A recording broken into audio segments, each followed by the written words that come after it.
Assalamualaikum warahmatullahi wabarakatuh. Jumpa lagi di channel Guru Geografi bersama saya Agnes Setiawan. Nah, di kesempatan kali ini saya akan memberikan pembahasan mengenai topik geografi kota, khususnya pada subtopik teori pola ruang kota konsentrik Burgess. Nah, kalian tentu sudah tahu ya bahwa di topik geografi kota itu ada subtopik mengenai pola struktur ruang kota. Ada beberapa tokoh, diantaranya kan ada Burgess, ada Hoyt, ada Ullman, dan lainnya. Nah, kali ini khusus kita akan membahas terlebih dahulu mengenai Burgess ini ya. Sebelumnya jangan lupa untuk subscribe dan nyalain loncengnya, supaya nanti update terus topik-topik geografi di channel ini. Oke, kita akan langsung melihat seperti apa sih teori ruang kota menurut Burgess ini. Oke, nah kita lihat ya. Teori model ruang kota konsentris Burgess ini dihasilkan dari pengamatan terhadap kota Chicago di tahun 1920.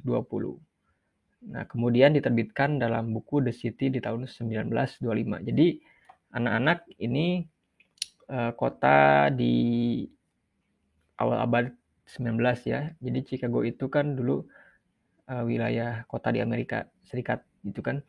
Nah, si Burgess ini melakukan pengamatan di kota tersebut. Tentunya kota Chicago ini sudah ramai dulu ya, karena Amerika Serikat itu kan buangannya orang-orang Eropa. Jadi lokasi invasi orang-orang Eropa. Jadinya sangat ramai sekali.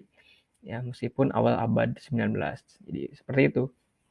Nah, jadi sejak abad tersebut 1920 ini sudah mulai nih ada bagaimana ahli geografi atau sosiolog itu meneliti tentang perkembangan sebuah kota. Kemudian, nah setelah melakukan penelitian itu, Burgess ini mengemukakan sebuah gagasan ya bahwa kota-kota itu ternyata memekarkan diri dari pusat atau inti kota. Jadi dari tengah-tengah nih. Kemudian seiring bertambahnya populasi, maka pola tata guna lahan akan semakin ke wilayah tepi, jadi ke pinggiran. Nah, ini sebetulnya dipengaruhi oleh kondisi sosial masyarakat masa tersebut gitu. Jadi karena ini yang meneliti juga sosiolog sebetulnya. Si Burgess ini sosiolog kota ya. Jadi ada kaitan antara wealth ya, kekayaan atau kesejahteraan tingkat status penduduk dengan bagaimana pengembangan pola ruang sebuah kota seperti itu. Jadi ini kaitannya dengan kondisi sosial gitu, mempengaruhi terhadap tata guna lahan sebuah kota.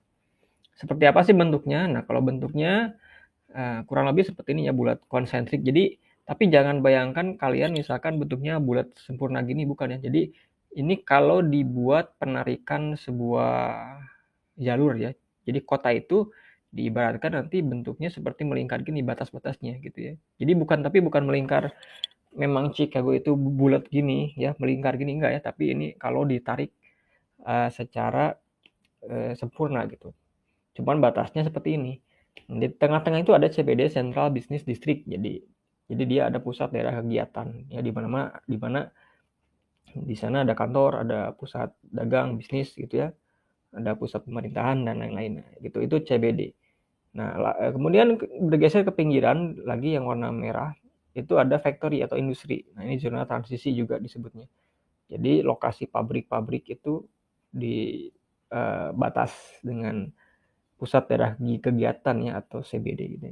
Kemudian lanjut ke belakang lagi, itu ada low class resident. Jadi pemukiman kelas bawah gitu ya. Jadi ini termasuk ke dalam itu tuh old inner city area. Jadi area kota tua ya, kota yang tua gitu. Kemudian yang ungu lanjut ke belakang lagi ada medium class resident. Jadi resident itu kan pemukiman ya, pemukiman kelas medium gitu. Kemudian lanjut di paling belakang itu ada high class residential.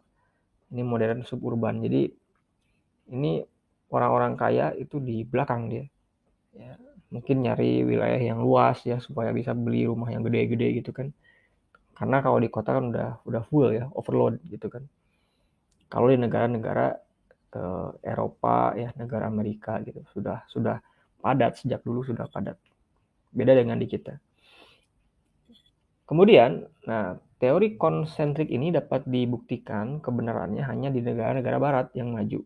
Masyarakatnya ditambah kondisi topografi lokal yang menguntungkan bagi rute komunikasi. Jadi seringkali seringkali di kelas itu ada pertanyaan itu ya. Jadi apakah teori-teori ruang kota kayak konsentrik, Hoyt, kemudian inti ganda ya, Ullmann itu bisa diterapkan atau enggak di negara-negara seperti Indonesia ya. Ternyata kalau Burgess ini dia hanya bisa dibuktikan di negara-negara barat yang maju gitu ya. Tapi kalau di kita tidak cocok gitu ya. Topografi kita beda, kondisi sosial masyarakatnya beda, sejarahnya juga beda. Jadi teori konsentrik ini hanya bisa dibuktikan terjadi di negara-negara yang sudah mapan ya dari dulu gitu. Stage-nya itu bertahap dan berlangsung sangat gitu bagus lah gitu ya. Dari negara pertanian, kemudian dari jadi industri, kemudian jadi post industri ya gitu sampai sekarang era digital 5.0 gitu ya. Industri kuartaner gitu. Nah, jadi seperti itu. Nah, model Bourdieu ini pada dasarnya didasarkan pada gagasan bahwa nilai tanah tertinggi di pusat kota atau CBD. Nah, kenapa nilai tanahnya tinggi di pusat kota? Karena persaingannya tinggi di inti kota itu. Hal ini yang menyebabkan bangunan bertingkat dan padat itu akan ditemukan di CBD, dekat CBD ya, kayak ini di gambar itu. Jadi Jakarta juga sama sih, misalkan pusat daerah kegiatan kan bangunannya tinggi-tinggi ya, apartemen, ada gedung apa gitu. Nah, kemudian perkembangan yang lebih jarang akan terjadi di tepi atau pinggiran kota gitu ya. Gitu. Jadi kepadatannya agak lebih rendah juga gitu karena makin ke pinggir kan makin menuju ke arah suburban desa gitu ya. Makanya perkembangannya akan lebih jarang. Tapi lambat laun juga pasti akan berkembang karena memang populasi manusia semakin banyak gitu ya. Pastinya daerah pinggiran itu akan lama-lama akan menjadi seperti semi-semi kota ya gitu, kota satelit gitu ya. Nah, jadi nanti akan berkembang dengan sendirinya gitu. Nah, itu jadi yang bisa dipahami dari model teori konsentrik Bourdieu ini. Jadi dasarnya itu adalah kaitan antara kondisi sosial masyarakat di sana dengan pengaruh tata guna lahannya gitu ya. Jadi persaingan yang tinggi di kota akan membuat terjadinya stratifikasi penggunaan lahan gitu. Ya, kota sebagai pusat segala kegiatan-kegiatan, tapi ditopang oleh nanti ada beberapa tata guna lahan ya, dari mulai faktori, industri, pemukiman sampai dengan yang lainnya. Untuk nanti zona-zonanya silakan nanti dibaca lagi ya. Oke, itu dulu yang bisa disampaikan mengenai teori konsentrik Bourdieu ya. Nanti akan dilanjut lagi ke teori Homer-Hoyt dan inti ganda yang Harris Ullmann ya. Kalau yang Homer-Hoyt kan sektoral. Nah, kemudian Harris Ullmann inti ganda. Oke, terima kasih. Assalamualaikum warahmatullahi wabarakatuh.